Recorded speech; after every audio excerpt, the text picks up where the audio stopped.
प्यारे साथियों, आप सभी का स्वागत करता हूं अपने एमआरएस स्टडी परिवार में।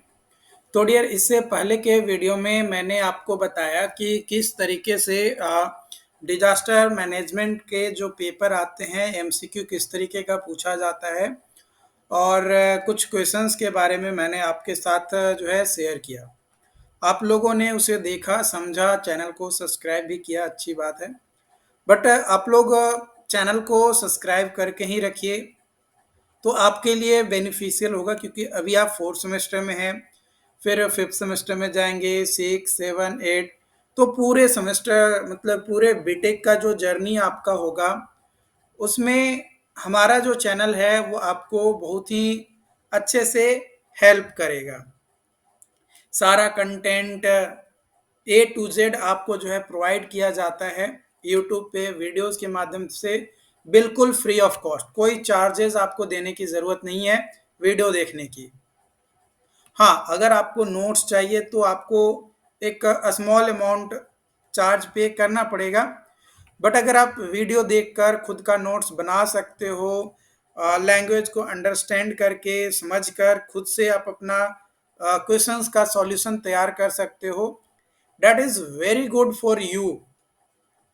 Not even for you, also for your semester exams. दोनों के लिए ही जो है बहुत ही ज़्यादा जरूरी है और इम्पॉर्टेंट भी आपका है। तो आज का जो पहला क्वेश्चन है वो बोल रहा है कि what are the role of media. जैसे न्यूज़पेपर हो गया, सोशल मीडिया हो गया, जो कि आपकी जो ये वीडियो हमारी आप जो देख रहे हो, ये कहाँ पे देख रहे हो? सोशल मीडिया, जो कि यूट्यूब है, उस पे आप इसको देख रहे हो। इस इसके अलावा न्यूज़पेपर हो गया, इसके अलावा टीवी हो गया। तो इन सभी में सोशल मीडिया में का क्या रोल है डिजास्टर मैनेजमेंट को लेकर, उसको एक्सप्लेन करना है। तो देखो, सबसे पहले जो भी अलर्ट या वार्निंग जो आता है वो मीडिया के द्वारा ब्रॉडकास्ट किया जाता है। सबसे पहले मीडिया के माध्यम से लोगों तक फैलाया जाता है, पब्लिक इंफॉर्मेशन दिया जाता है। जैसे कई बार आप देखते होंगे कि भूकंप आया, तो दिल्ली में आज भूकंप जो है इतना महसूस किया गया। संभावनाएं हैं कि 2 से 3 दिनों में बिहार में भी आ सकता है। इस तरीके की बताई जाती है ना संभावनाएं। तो वही चीजें यहाँ पे जो है आपका है। इसके अलावा ड्यूरिंग डिजास्टर और आफ्टर डिजास्टर मीडिया हर सिचुएशंस, कितना डैमेज हुआ, क्या अवेलेबल सोर्सेस थे, इंस्ट्रक्शंस क्या दिए गए सेफ्टी का, उसका अपडेट जो है प्रोवाइड करता है। कंटिन्यूअस अपडेट जो है प्रोवाइड करता है। कौन करता है? तो मीडिया के थ्रू किया जाता है। हो सकता है कि वो प्रिंट मीडिया हो सकता है ऑनलाइन मीडिया हो सकता है कि आपका ऑफलाइन हो, जो प्रिंट मीडिया मैंने बताया। पब्लिक अवेयरनेस एंड एजुकेशन, कई सारे ट्रेनिंग वगैरह भी जो है मतलब वीडियोस के माध्यम से बताए जाते हैं कि अगर ये घटनाएं हो रही हैं तो इसको इस तरीके से रोका जा सकता है। इसके अलावा क्या रिस्क रिडक्शंस है, क्या सेफ्टी मेजर्स लेने चाहिए। इसके अलावा कोऑर्डिनेशंस में भी हेल्प करता है डिजास्टर मैनेजमेंट एजेंसी के साथ। इसके अलावा इमरजेंसी कांटेक्ट नंबर, किस कांटेक्ट नंबर पे आप कांटेक्ट करोगे ताकि इमरजेंसी के दौरान आपको जो है रहने के लिए जो है जगह वगैरह जो है आपको मिल सके, आपको खाने के लिए जो है कुछ रिसोर्सेज मिल सके। तो वो सारी चीज़ें कैसे पता चलता है? तो मीडिया के माध्यम से पता चलता है। इसके अलावा हाईलाइट किया जाता है जो ज़रूरी चीज़ें हैं या जो चैलेंजेस फेस किए जाते हैं कम्युनिटी के द्वारा, उसको हाईलाइट किया जाता है, स्पॉटलाइट किया जाता है मीडिया के द्वारा, ताकि गवर्नमेंट या कोई ऐसे ऑर्गेनाइजेशन जो इस डिजास्टर को अच्छे तरीके से देख रहा है, समझ रहा है, इसमें और बेहतर बेटर अपॉर्चुनिटीज हो सकता है या उसमें और बेहतर सावधानियां बरती जा सकती है, उसमें हेल्प किया जाए लोगों का जो भी नीड्स हैं उसको। तो वो चीज़ हाईलाइट किया जाता है मीडिया के द्वारा। ताकि गवर्नमेंट या कोई ऑर्गेनाइजेशन आकर और मदद करे। इसके अलावा जो डिजास्टर्स हैं उसको मॉनिटर करता है, और जो भी ऑथोराइज्ड पर्सन्स होते हैं वो उसके बिहाफ पे काम करते हैं। इसके अलावा साइकोलॉजिकल सपोर्ट भी मीडिया प्रोवाइड करती है। कुछ मीडिया कवरेज इस तरीके का होती है जो कि कम्युनिटीज़ का स्टोरी या इंडिविजुअल का स्टोरी जो है शेयर करती है, ताकि लोगों के अंदर उसके प्रति मोटिवेशंस मिले कि हाँ, ये बंदा इस तरीके से काम कर रहा है तो हमें भी इस तरीके से काम करना चाहिए। और जो भी डर है ना, जो डर पैदा हो जाता है डिजास्टर के दौरान, तो उसको से दूर करने के लिए, उसको दूर करने में भी जो है मीडिया कई बार काम करती है, उसको दूर करना की कोशिश करती है। इसके अलावा मीडिया के माध्यम से फंड रेज किया जाता है, ताकि जो लोग डिजास्टर में इंज्योर्ड हो चुके हैं या जो एरिया डैमेज हो चुका है, उस एरिया को फंड रेज के माध्यम से उसको, जो भी इंडिविजुअल इंजर्ड है उसको रिलीफ महसूस हो, रिलीफ दिया जाए या एरिया को फिर से अच्छे से डेवलप किया जाए। इसके अलावा मीडिया के माध्यम से इंफॉर्मेशन शेयर किया जाता है, जिसमें बताया ये जाता है कि हमें कुछ वॉलंटियर की ज़रूरत है जो डिजास्टर रिस्पांस और रिकवरी में असिस्ट कर सके, मदद कर सके। इसके अलावा कुछ डॉक्यूमेंट्स होते हैं जो पोस्ट डिजास्टर एनालिसिस किया जाता है कि कौन सी चीज़ें हमारी वैल्यूएबल चीज़ें थी और किस तरीके से हम फ्यूचर का प्लानिंग आगे कर सकते हैं, उसके बारे में एक रिकॉर्ड बनाया जाता है किस तरीके से हम कर सकते हैं। और इस बार मान कर चलो जिस डिजास्टर बीत चुका तो उसमें से हमने क्या सीखा, क्या अगली बार हमें मैनेज और अच्छे तरीके से करनी है, किस तरीके से डिजास्टर मैनेजमेंट प्रैक्टिस को फ्यूचर में यानी आने वाले समय में हम उसको और बेहतर तरीके से मैनेज कर सकते हैं, क्या असुविधाएं हुई उसको सुविधाओं को कैसे हम मेंटेन कर सकते हैं, वो चीज़ें जो है सीखने और समझने को मिलता है। और वो भी कहाँ पे आपको बताया जाता है, मीडिया के ऊपर, मीडिया के माध्यम से। ऑनलाइन हो सकता है, ऑफलाइन हो सकता है, किसी भी माध्यम से आपका बताया जाता है। ओके, उसके बाद अगला क्वेश्चन है आपका, यहाँ पे क्वेश्चन बोला जा रहा है नोट ऑन अर्बन डिजास्टर, मतलब एक शॉर्ट नोट्स लिखना है किसके ऊपर, अर्बन डिजास्टर के ऊपर। अर्बन डिजास्टर है क्या, तो ये एक तरीके का इवेंट है जो कि जनरली आकर वहाँ पे होता है जहाँ पे हमारा पॉपुलेशन जो होता है अर्बन एरिया का बहुत ही ज़्यादा डेंस यानी बहुत ही ज़्यादा घनी आबादी होता है। इससे क्या होता है कि जो लोगों का कंसंट्रेशन होता है वो बहुत ज़्यादा होता है, जिसके कारण से इंफ्रास्ट्रक्चर और इकोनॉमिक एक्टिविटीज़ में कहीं ना कहीं इम्पैक्ट, मतलब उससे अफेक्टेड होता है। तो ये जो डिजास्टर होता है ये नेचुरल होता है, जो कि अर्थक्वेक, फ्लड, स्टॉर्म या ह्यूमन मेड भी हो सकता है, जैसे industrial accident, fires, terrorist attack. तो जो डेंस पॉपुलेटेड एरिया है, अर्बन एरिया, वहाँ पे आपका जो डिजास्टर आता है नेचुरल भी हो सकता है और मैन मेड हो सकता है या ह्यूमन मेड हो सकता है। नेचुरल में मैंने बताया earthquake, flood, storm. Human made में आपका आता है इंडस्ट्रियल एक्सीडेंट, क्योंकि ऑब्वियसली अर्बन एरियाज में इंडस्ट्रीज ज़्यादा होती हैं तो इंडस्ट्रीज में आपका एक्सीडेंट भी होता है, तो उस चीज़ को जो है आपको देखना पड़ेगा कि किस तरीके का डिजास्टर आपका हो रहा है। तो कैरेक्टरिस्टिक्स अगर बात किया जाए अर्बन डिजास्टर की, तो हाई पॉपुलेशन डेंसिटी के कारण से, complex infrastructures, economic impact, social vulnerability and emergency response challenges देखने को मिलता है। टाइप्स ऑफ अर्बन डिजास्टर अगर बात किया जाए तो नेचुरल डिजास्टर में अर्थक्वेक आता है। अगर कोई वैसा सिटीज जो सीस्मिक जोन के अंदर लोकेटेड है तो वहाँ पे अर्थक्वेक देखने को मिलेगा, जिसके कारण से हमारा जो बिल्डिंग है, इंफ्रास्ट्रक्चर है, वो इम्पैक्ट होगा। फ्लड्स यानी कोई अर्बन एरिया जो हम पे फ्लड मतलब नदी के किनारे बसा है कोई शहर, या बहुत ज़्यादा बारिश वहाँ पे होती है, या स्टॉर्म सर्ज चार्जेस देखने को मिलता है, या ड्रेनेज प्रॉपर तरीके से बना हुआ नहीं है, तो उस कंडीशंस में बाढ़ जो है शहरों में आ जाती है। बारिश का पानी जो है गली नुक्कड़ सड़क सब जगह जो है जम जाता है। ओके, उसके बाद आता है हरिकेन्स या स्टॉर्म्स। कोस्टल सिटीज में जनरली जो है इस तरह ये जो है देखने को मिलता है, जो कि एक तरीके का वाइड स्प्रेड फ्लडिंग ही है।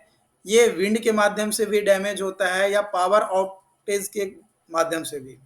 ह्यूमन मेड डिजास्टर में इंडस्ट्रियल एक्सीडेंट्स है ना, अ, इसके अलावा फायर्स, इसके अलावा टेररिस्ट अटैक, तो ये आपका टाइप्स है ह्यूमन मेड डिजास्टर का। देखो मिटिगेशन एंड प्रिपेयर्डनेस, कैसे हम इसको ख़त्म कर सकते हैं, जो अर्बन डिजास्टर आती हैं उसको कैसे ख़त्म कर सकते हैं। तो इसको ख़त्म करने के लिए सबसे पहले हमें अर्बन प्लानिंग करना होगा। अर्बन प्लानिंग के लिए जो भी बिल्डिंग्स यानी जो इंफ्रास्ट्रक्चर्स हम बनाएंगे उसका डिज़ाइन और कंस्ट्रक्शन बेहतर तरीके से होना चाहिए, as per design as per planning के हिसाब से होना चाहिए। इसके अलावा जो भी हमारा लैंड है उसको प्रॉपर तरीके से यूज करेंगे और अवॉइड करेंगे कंस्ट्रक्शन को इन हाई रिस्क एरिया, जहाँ पे फ्लड एरिया है या अर्थक्वेक प्रोन जोन है, तो वहाँ पे हम किसी तरीके का कोई construction work, heavy construction work avoid करेंगे। नॉमिनल कंस्ट्रक्शन वर्क है जो उसको झेल सकता है तब तो ठीक है, कोई दिक्कत नहीं है, लेकिन जो हैवी कंस्ट्रक्शन वर्क है उसको हम वहाँ पे क्या करेंगे, अवॉइड करेंगे। इसके अलावा इमरजेंसी अरेंजमेंट, जैसे डिजास्टर प्रिपेयर्डनेस प्लान बनाएंगे अगर हमारा डेंसली पॉपुलेटेड सिटीज़ है तो। इसके अलावा रिसोर्स को एलोकेट करेंगे कि कहाँ पे रिसोर्सेज को हम स्टोर करके रखें ताकि हम आसानी से और सुविधाजनक हमारा हो, अगर किसी तरीके का डिजास्टर आता है तो लोगों तक सहयोग देना। इसके अलावा इवैक्यूएशन रूट्स क्या होना चाहिए, कम्युनिकेशन का स्ट्रेटजीज किस तरीके से हम बनाएं। इसके अलावा टाइम टू टाइम वर्कशॉप और ट्रेनिंग दिया जाए ताकि लोग उससे अवेयर रहें।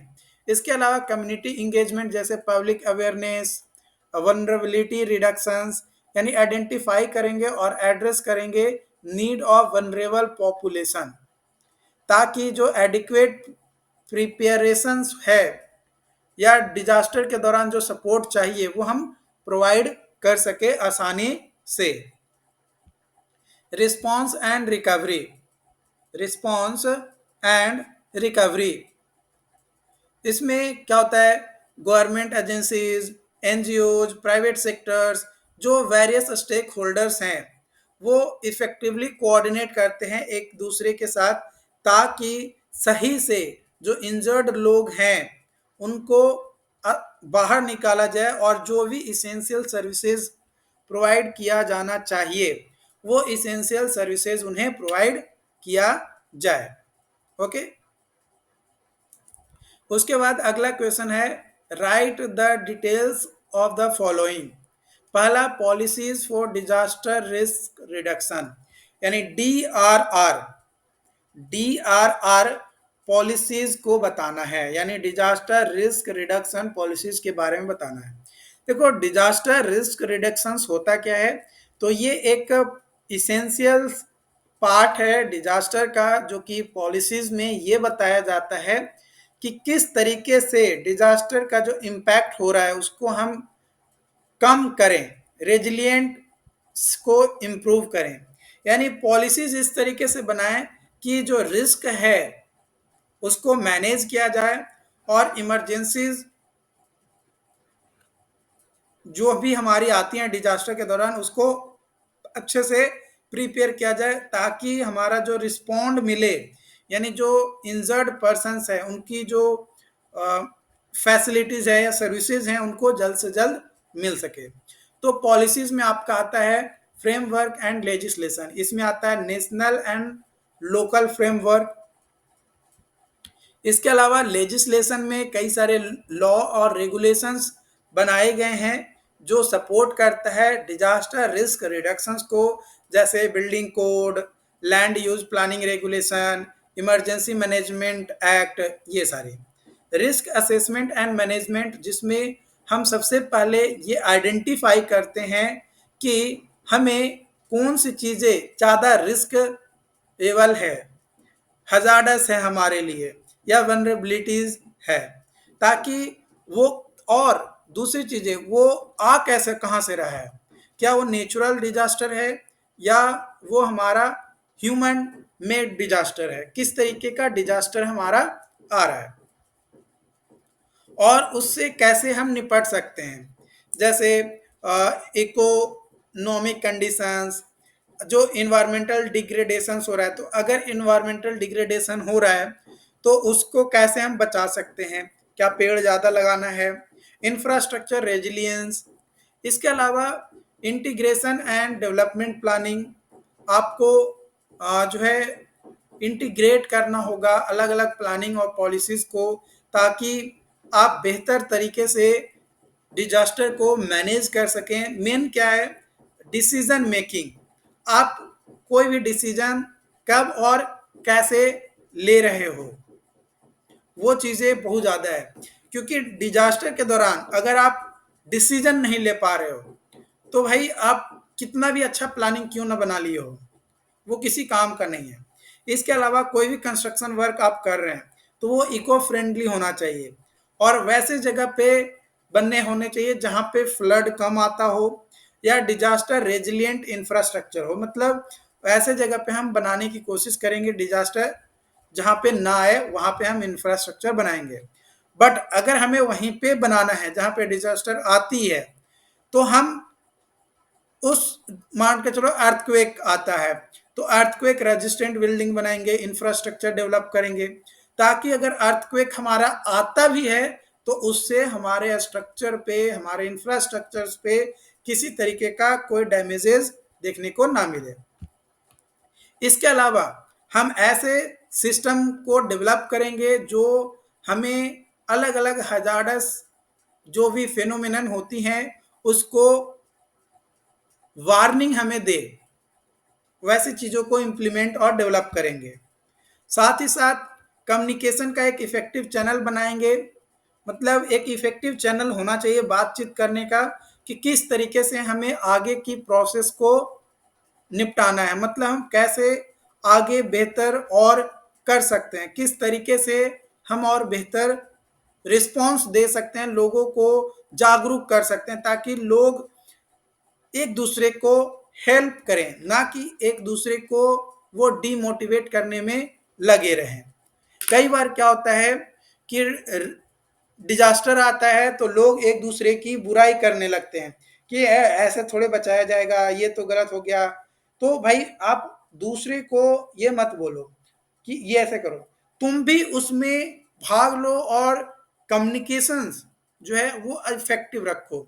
एक चैनल अच्छा बना हुआ रहना चाहिए कम्युनिटी में, मीडिया के थ्रू, एप्लीकेशंस के थ्रू, मोबाइल एप्लीकेशंस के थ्रू, कम्युनिटी नेटवर्क के थ्रू, ताकि ज़्यादा से ज़्यादा कम्युनिटी के लोगों को इंगेजमेंट आपका इसमें बना रहे। अगर आपका कम्युनिकेशंस सही रहेगा, कम्युनिकेशन का चैनल सही रहेगा तब। जैसे कई बार क्या होता है कि कॉलेज में व्हाट्सएप ग्रुप तो बना लेते हैं कुछ नए प्लानिंग को लेकर, लेकिन उस पर एग्जीक्यूट नहीं कर पाते हैं, उसको एग्जीक्यूट नहीं कर पाते। रीजंस, क्योंकि उसमें जितने भी मेंबर्स होते हैं वो एक दूसरे से कोऑर्डिनेट नहीं कर पाते हैं। इसके अलावा फाइनेंशियल रिसोर्सेज जैसे इमरजेंसी रिस्पांस, फंड रेजिंग, कई बार लोगों का इंश्योरेंस करवाना ताकि उनको डिजास्टर अगर आता है तो उसमें उसको रिस्पांस दिया जाए, रिकवरी एफर्ट्स दिया जाए। इसके अलावा आपका जो है परफॉर्मेंस को मॉनिटर किया जाता है और जो भी फीडबैक मिलता है उससे सम और चीज़ें समझें, पढ़ें, जानें कि हाँ इसमें हम और इसको इस तरीके से इम्प्रूव कर सकते हैं। और जो भी वेस्ट प्रैक्टिसेस हैं, है ना, जो भी वेस्ट प्रैक्टिसेस हैं हम उसको आगे जो हमारा फ्यूचर में डिजास्टर रिस्क रिडक्शन स्ट्रेटजी अपनाएंगे उसमें हम उसको अप्लाई करेंगे। दूसरा है risk redux disaster risk reduction programme in India. India में डिजास्टर रिस्क रिडक्शन प्रोग्राम कौन कौन से हैं वो हम बात करेंगे। तो सबसे पहला है national disaster management plan NDMP। ये क्या करता है, प्रिपेयर्डनेस बनाता है रिस्पांस और रिकवरी का, जो भी हमारा डिजास्टर है उसके लिए। उसके बाद अलग अलग सेक्टर्स में जैसे agriculture, health, education, urban planning, उसमें जो भी स्पेसिफिक रिस्क और वनरेबिलिटीज आती है उसको ये क्या करता है, आइडेंटिफाई करता है। ओके, और उसको फिर कैसे खत्म करना है उसको वो यहाँ से पता चलता है। इसके अलावा national disaster management authority NDMA initiatives है ना, जिसके बारे में ऑलरेडी मैंने बता रखा है। इसके अलावा है state and district disaster management plans, जो कि लोकलाइज्ड प्लानिंग होता है एक लोकल एरिया के लिए, जैसे टेलर्ड या management plans to local hazards और वनरेबिलिटीज के लिए, जिसमें मेजर किया जाता है रिस्क रिडक्शन, रिस्पांस और रिकवरी को। National disaster response force NDRF ये एक स्पेशलाइज्ड फोर्स होता है जो डेडिकेटेड ट्रेंड होते हैं अगर किसी तरीके का डिजास्टर आया है तो उसमें रिस्पॉन्ड देने के लिए, including search, rescue operation, medical assistance, relief distribution, ये सारी चीज़ें आपका किया जाता है, क्योंकि ये स्पेशलाइज्ड फोर्स हैं जिनको सिर्फ और सिर्फ डिजास्टर रिस्पांस फोर्स के तौर पे ही इनको ट्रेनिंग दिया जाता है कि अगर डिजास्टर आया तो उसमें कैसे आप अपनी भी जान बचाते हुए लोगों की जान बचाएं। अपना जान महत्वपूर्ण है, आपको अपनी जान तो बचानी ही है, साथ ही साथ दूसरे की भी जान आपको बचानी है। इसके अलावा आपका है national early warning system. India establish करता है आपका अर्ली वार्निंग सिस्टम को, जैसे साइक्लोन का लिए, फ्लड के लिए, अर्थक्वेक के लिए, ताकि लोगों के बीच में इंफॉर्मेशन पहुंच सके कोई भी घटना होने से पहले, कोई भी डिजास्टर आने से पहले। और ये कैसे पता किया जाता है साइक्लोन, फ्लड या अर्थक्वेक का, तो वो एक डिपार्टमेंट है हमारा, इंडिया मेट्रोलॉजिकल डिपार्टमेंट IMD। ये वेदर को फोरकास्ट करता है, उसके डाटा को एनालाइज करता है, फिर अपना एक एनालिसिस के बेसिस पे जो डाटा एनालाइज किया जाता है उसके बेसिस पे एक वार्निंग सिस्टम दिया जाता है कि आने वाले 72 घंटों में लगातार 3 दिनों तक बारिश होगी पटना जिला में। इस तरीके की कई बार जानकारी आपको मिला होगा न्यूज़पेपर में, ऑनलाइन, कहीं ना कहीं से इंफॉर्मेशन आपको मिलती है। तो ये सारी चीज़ें आपका नेशनल अर्ली वार्निंग सिस्टम के माध्यम से IMD के द्वारा दिया जाता है। इसके अलावा है disaster management training and education. इसके अंतर्गत आपको अलग अलग गवर्नमेंट ऑफिसर्स के द्वारा क्या होता है, ट्रेनिंग दिया जाता है। इसके अलावा कई बार कैंपेन चलाए जाते हैं कॉलेजेस में या स्कूल्स में, ताकि लोगों को अवेयर किया जा सके, एजुकेट किया जा सके, डिजास्टर्स में डरे नहीं, उससे लड़ें, है ना, डिजास्टर से डरे नहीं, उससे लड़ें। और कैसे उससे लड़ना है ये तो आपको खुद व खुद पता चलेगा। ओके, इसके अलावा community based disaster risk reduction initiatives, जैसे कई बार प्रोग्राम्स चलाए जाते हैं जिसमें कम्युनिटीज जो है इन्वॉल्व होते हैं, इंगेज होते हैं, जैसे लोकल रिस्क रिडक्शन प्रोजेक्ट, जिसमें आपका डिजास्टर रेजिलिएंट इंफ्रास्ट्रक्चर्स और जो सेफ कंस्ट्रक्शन प्रैक्टिसेस हैं इन वनरेबल एरियाज उसको प्रमोट किया जाए। इसके अलावा national institute of disaster management, जो कि अलग अलग जगहों पे जाकर डिजास्टर मैनेजमेंट को सपोर्ट करती है और अलग अलग एनालिसिस, रिसर्च और ट्रेनिंग प्रोवाइड करता है। इसके बाद है आपका इंटीग्रेशंस ऑफ टेक्नोलॉजी। इसमें जीआईएस, रिमोट सेंसिंग का यूज़ करके जो भी हमारा हजार्ड है उसका एक प्रॉपर मैप तैयार करेंगे, रिस्क को असेस करेंगे और मॉनिटर करेंगे हम डिजास्टर इम्पैक्ट को। इन नॉट इवन जीआईएस और remote sensing, even we also develop mobile app और डिजिटल प्लेटफॉर्म ताकि डिजास्टर का अलर्ट प्रोवाइड किया जा सके, इंफॉर्मेशन शेयर किया जा सके, जहां पे पब्लिक का इंगेजमेंट आपको ज़्यादा लगता हो वहां पर।